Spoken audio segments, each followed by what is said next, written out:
जय मिथिला। कृष्ण जी के नाम सुनी मीरा दाई जानम लेला, मीरा दाई जानम लेला।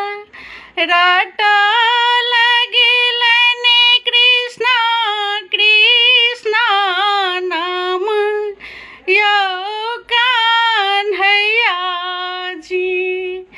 राटा लगिलनि कृष्ण कृष्ण नाम यो कान्हैया जी।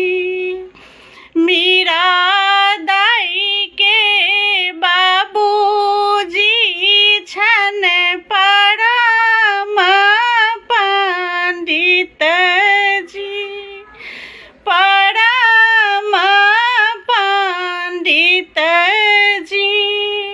देखो लगिलनि बाबूजी के चरित्र यो कान्हैया जी। देखो लगिलनि बाबूजी के चरित्र यो कान्हैया जी। कृष्ण जी के नाम सुनी मीरा दाई जानम लेला। राटा लगिलनि कृष्ण कृष्ण नाम यो कान्हैया जी। आबू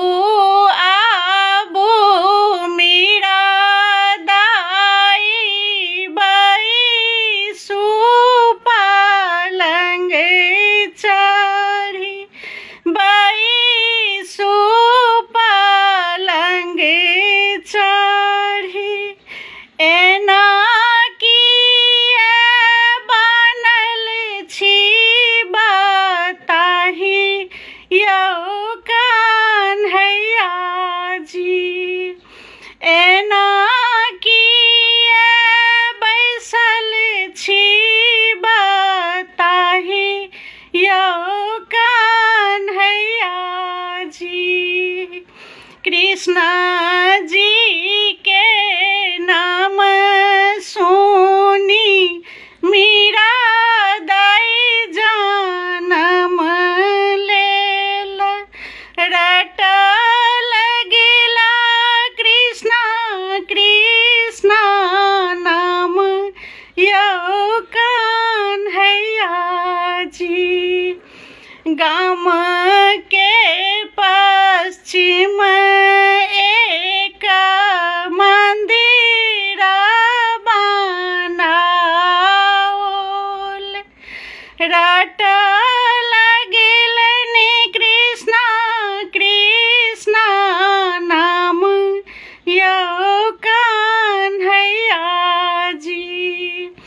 गाम के पश्चिम एक कुटिया बनाओल।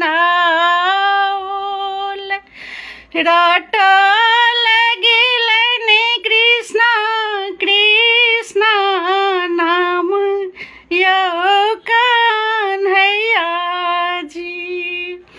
कृष्ण जी के नाम सुनी मीरा दाई जानम लेला, मीरा दाई जानम लेला। राटा